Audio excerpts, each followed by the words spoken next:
Alright guys, so this is Pat from the Reptile Depot. No, it's been a long time since we've done some videos, but today we're going to do a bearded dragon video, and this fine girl has let us know that the season has indeed started. They woke up from brumation, she's already laid her first clutch, and she's doing phenomenal. So what I'm going to do today is I'm going to show, first of all, take notice here that the tank, she's made it very smooth. Very tough to see where these eggs might be. I like to use a sandy dirt mixture for them to lay in. It is actually damp. The top layer is not damp anymore, but you'll see once we start digging these eggs out where, it actually is kind of, I want to say, compactable. They can make themselves their concave den, and it's a lot deeper than it looks too. She's just now spread it out, so she doesn't want you to find the eggs. Because in nature, that would be a great way to hide them from the predators that want to eat the eggs, is make the dirt look all perfect. So here she is. She's definitely a lot skinnier. We'll see how many eggs we get today.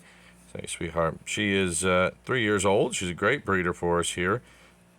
And one way, sorry I'm doing this all one hand, is you always want to palpate the best you can. I'm going to palpate her better when I'm off the camera. Feel one side here. I want to feel the other side. Okay, I don't feel any eggs, which is good. Now, put her aside here for the minute. Now I'm going to check her better when I have two hands, because obviously I'm making sure that there's no stuck eggs in there, which would be a very large health problem. We don't want that to happen. We want to make sure she's laid everything in here. That fine girl last year gave us 5 clutches, very good clutches. So let's start and see what we got. I like to just, they seem to really like corners. So, well, I honestly didn't cheat, but we already found where she laid them.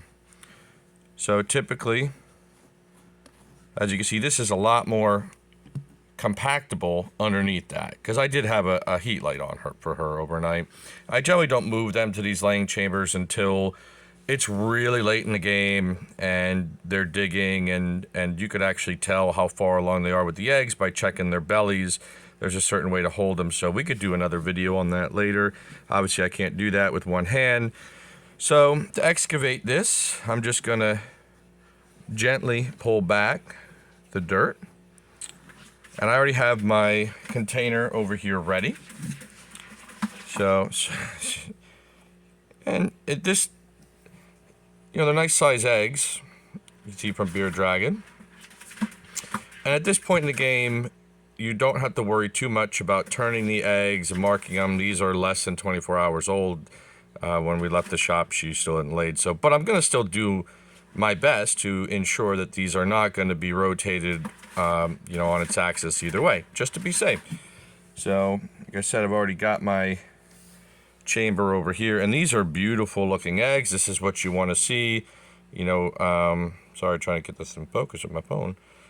Nice, plump, not like egg, watery egg sacs. If we get one in here, I'll show you what an infertile looks like. But odds of these being fertile, extremely good. I won't check that for a few days. Honestly, sometimes I don't check it at all, because these guys look good. I generally just let the eggs incubate. These guys are going to go in at 83 degrees into the incubator in the back.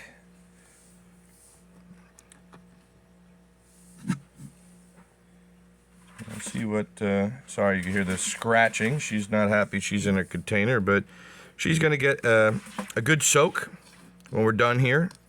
Replenish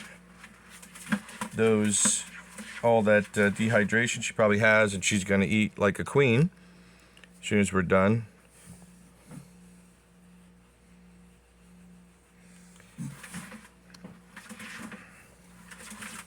Looks to be like a really nice clutch she laid us here.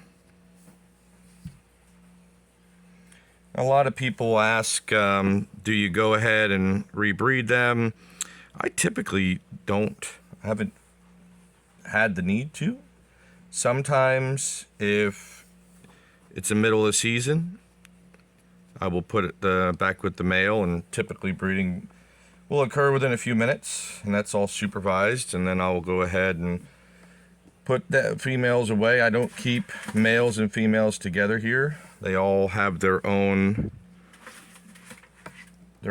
tanks and their own setups. We will keep some females together, but I don't keep males.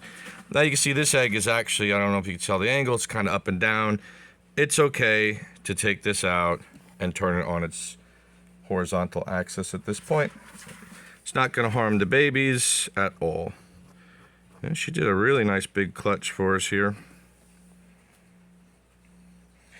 Genetics on her, she's just a normal, that's double het translucent hypo.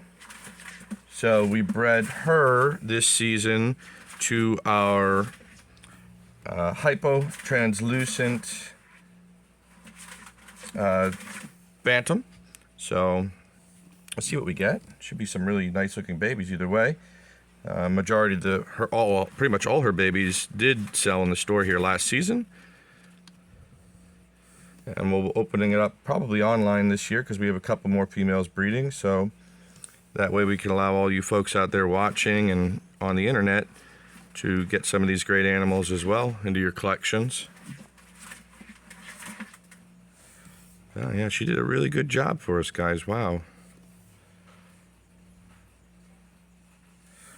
Might have to get another egg laying container. And these are beautiful eggs. I know I said I was going to show you what a dud looks like, but I don't know if we're going to get to do that because she did such a phenomenal job.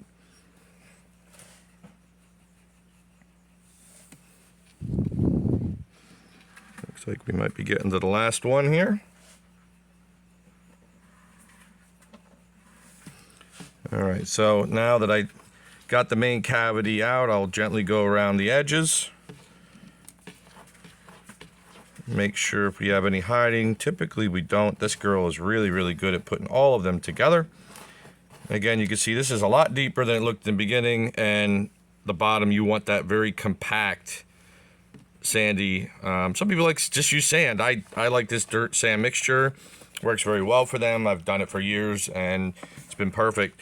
So we'll actually use this for the majority of eggs that are going to be laid this year. I know it's only a 10-gallon tank, but you know what? It works really, really well for us here because what I'll do is when we put them in here, I'll actually excavate this and I'll actually start the cavern for them. So I'll make it look like that.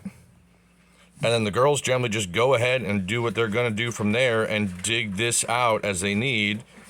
And that way they could lay in there and then they'll cover this all back up just like so. So that beginning of the video, like you saw, looked like nothing happened. So let's see what we got here, guys. So 1, 2, 3, 4, 5, 6, 7, 8, 9, 10, 11, 12, 13, 14, 15, 16, 17, 18, 19, 20, 21, 22, 23, 24, 25, 26. 26 beautiful eggs. So you'll notice I also used pretty much the same type of mixture here with the eggs. It's a shoebox container.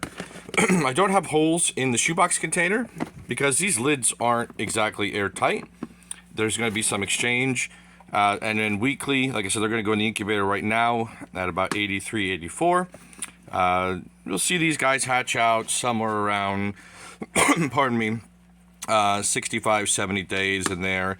And they don't all hatch at once. They'll start peeking their little heads out, and then over the course of the next few days, when one pips, they're all going to pip. So there you go, guys. Season has started here.